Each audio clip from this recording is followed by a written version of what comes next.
Our first witness will be Jane Wellman, who is the Executive Director of the Delta Project on Post-Secondary Cost and Productivity and Accountability. The Delta Project is analyzing college spending, seeking to document trends, identify and promote best practices to help institutions improve productivity.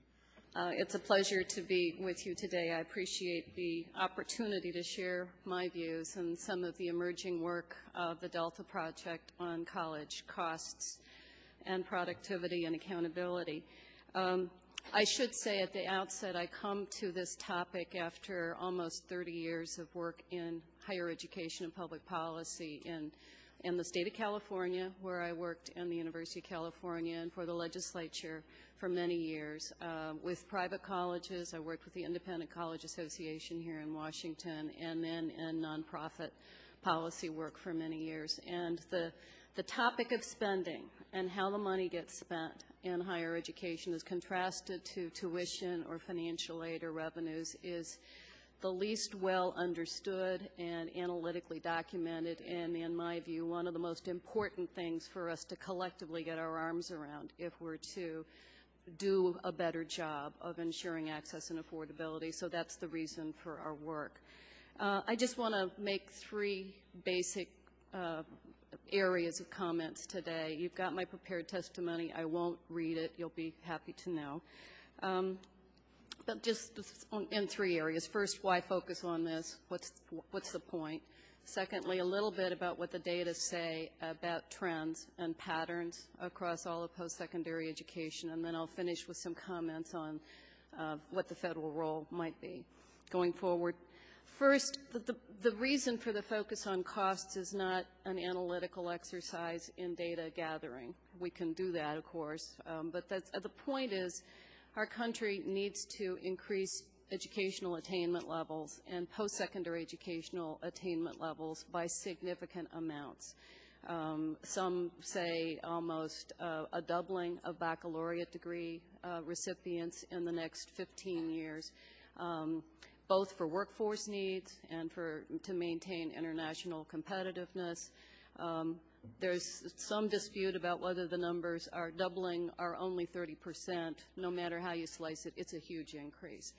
And even if we are successful in reversing some of the declines we've seen in state revenues, and with the generous funding from the federal government in recent financial aid increases, there's sort of it's hard to see how we're going to get that level of increased attainment under our current finance and production models.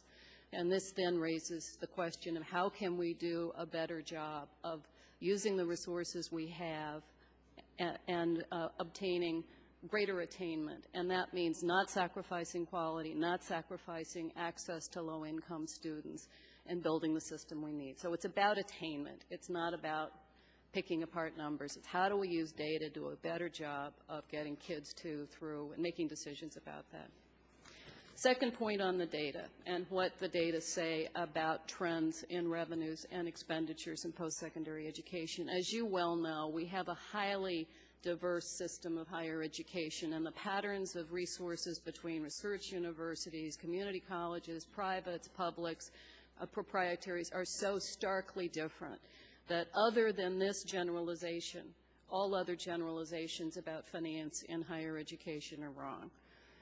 It's very important to look at the different sectors and to see what the patterns are. And so in the testimony, I provided just some snapshots to give you a little bit of a visual about what those revenue structures look like between the public research universities, where their money comes from, masters, associates, private research, private baccalaureate institutions. You'll note none of the data in here speak to proprietary education for the simple reason that the data on proprietary schools is bad.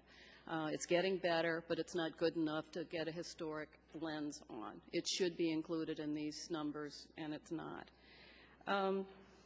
The most important point I'd like to make about the data are on what's now labeled Figure 3, and it shows a snapshot of what has been happening in the last 6 or so years in what's been happening to tuition increases in contrast to spending, and where the money is going in broad patterns by types of institutions.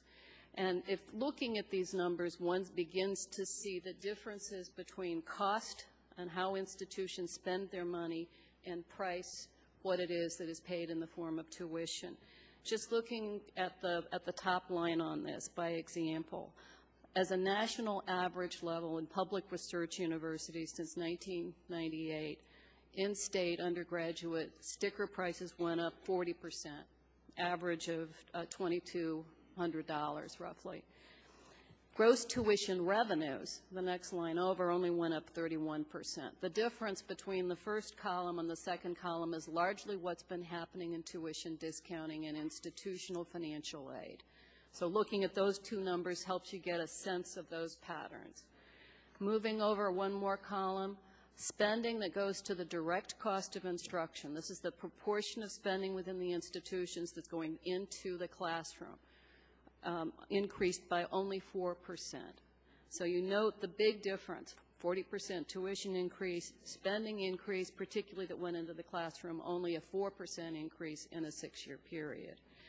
Moving to the next column, you see full educational costs. What that means is spending on students that's not in the classroom. For instance, student services, academic support, libraries, computing. Get a little bit of a sense of where the money is going. The last column, the biggest increase in public research universities, is attributable to research.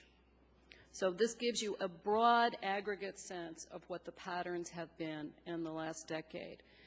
Prices going up in the public sector much more rapidly than spending. Absolute spending reductions, as you see, over this period for public masters and community colleges, and the slowest rate of increase in the going directly into the classroom in those sectors. This despite double-digit tuition increases. The pattern in private colleges is quite dramatically different, private nonprofit colleges. There, the tuition increases track spending much more closely. And you see increases in private institutions, 20% tuition over this period, 7,600 average. Increase in tuition revenue, 23%.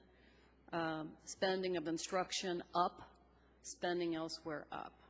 I won't belabor all of the rest of it, but this gives you some sense of what has been happening, and the takeaways from it.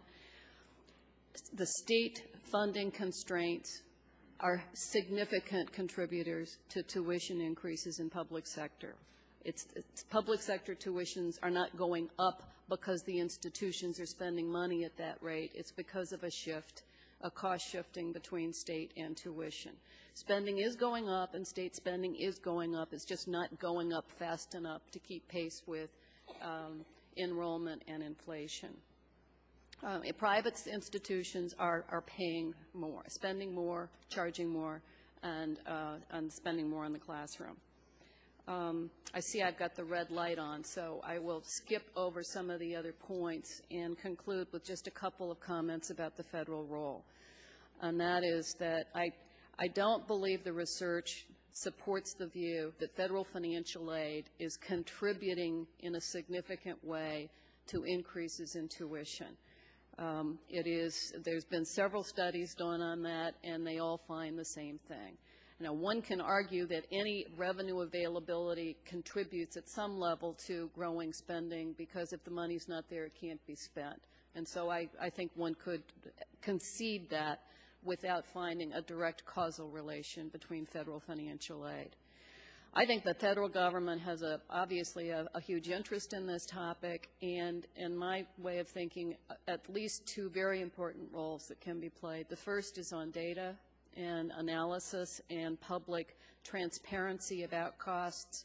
Federal government's got the best cost data. The IPED system is imperfect, but it's not that bad. The problem with it is that it's opaque, it's not maintained, it's not edited, and it's really only accessible to researchers who have time to get into it and work with it a lot in order to make any sense of it. And so the Spellings Commission had a recommendation on that topic. I put that in your text. I think they got that right. I think it's a matter of moving forward on it.